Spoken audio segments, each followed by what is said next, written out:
Bonjour à tous bien-aimés, je voudrais vous partager encore quelques paroles dans Actes chapitre 5, et je vais lire à partir du verset 17. Cependant, le souverain sacrificateur et tous ceux qui étaient avec lui, à savoir le parti des Sadducéens, se levèrent, remplis de jalousie, et mirent les mains sur les apôtres, et les jetèrent dans la prison publique.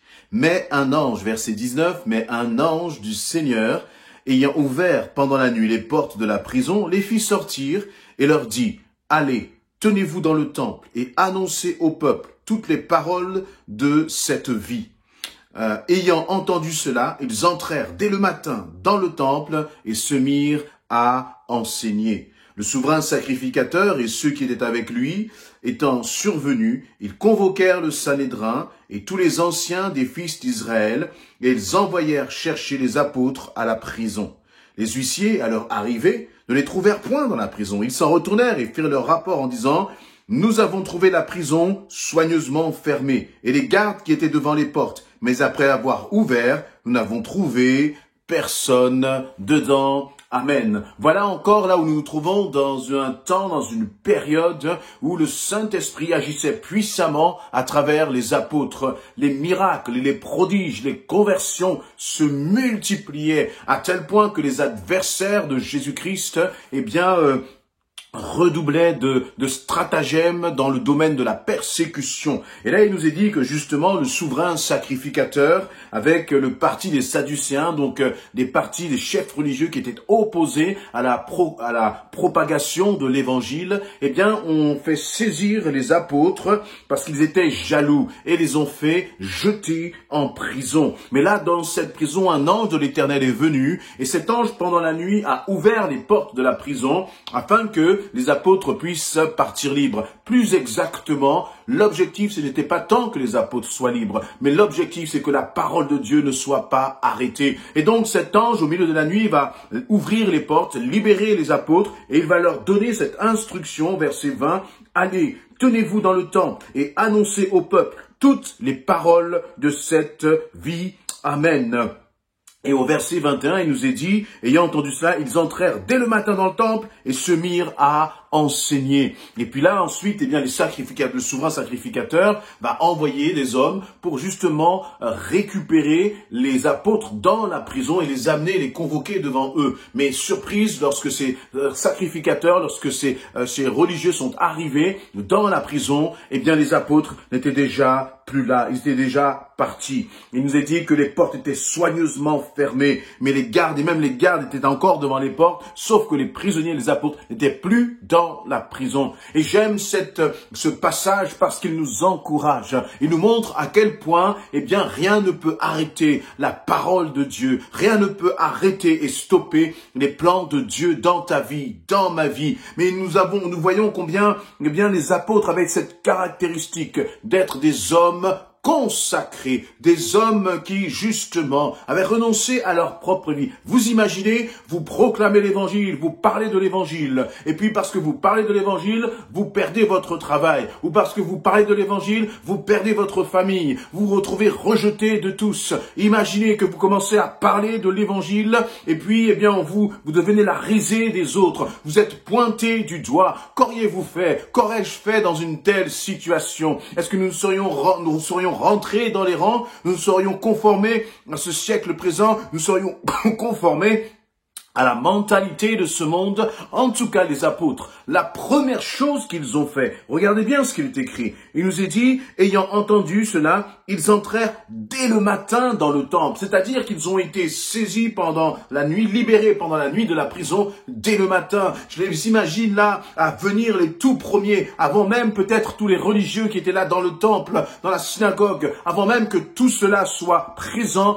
eux, ils étaient déjà au poste, malgré le fait qu'ils étaient jetés en prison la veille, le lendemain matin, à l'aube, ils étaient déjà présents pour continuer de proclamer le nom du Seigneur. Comment est-ce que tu te comportes? Comment est-ce que je me comporte face à l'adversité, face au coup, face à la trahison? Ne baisse pas les bras, même si c'est difficile, même si c'est compliqué, même si le fait de servir le Seigneur, parfois, tu te dis que tu en as assez et que, tu te dis peut-être, mais tout cela pour ça. Seigneur, je te sers et plus je te sers, plus j'ai l'impression que c'est difficile. Plus je te sers et plus j'ai l'impression que j'ai de l'opposition dans mon couple, dans ma famille, sur mon lieu de travail. Peu importe l'opposition. Ce qui compte, c'est ce que Dieu te demande de faire. Ce qui compte, c'est la volonté du Seigneur. Ces hommes avaient été jetés en prison dès le matin, à l'aube. Ils se retrouvaient déjà dans le temple, comme prêts à être déjà capturés à nouveau pour retourner encore dans la prison. Mais peu importe pour eux. Ce qui comptait, c'est que l'Éternel soit glorifié à travers leur obéissance. Qu'est-ce qui compte pour toi? Est-ce que c'est ton confort? Est-ce que c'est, le fait que tu sois gardé, protégé, ou c'est que la volonté de Dieu soit accomplie? Soyons comme ces apôtres, ayons un cœur comme ces apôtres, prêts à accomplir ce que le Seigneur nous demande. Mon deuxième point, c'est remarquer comment les choses se passent. Les souverains sacrificateurs, eux voulaient convoquer donc ces apôtres devant le tribunal religieux. Et donc le lendemain matin, ils ont envoyé chercher les apôtres. Ces mêmes hommes qui avaient capturé les apôtres, les avaient jetés en prison. Le lendemain matin, ils venaient venir chercher les apôtres pour les convoquer. Mais Dieu est au contrôle. C'est Dieu qui dirige toutes choses. Dieu a un temps d'avance sur l'ennemi de nos âmes. Dieu a un temps d'avance sur ton ennemi. Alors ne crains pas. Même lorsque tu as l'impression de ne pas comprendre pourquoi telle ou telle situation, ne crains pas. Dieu est au contrôle. Dieu savait que les apôtres allaient être jetés en prison.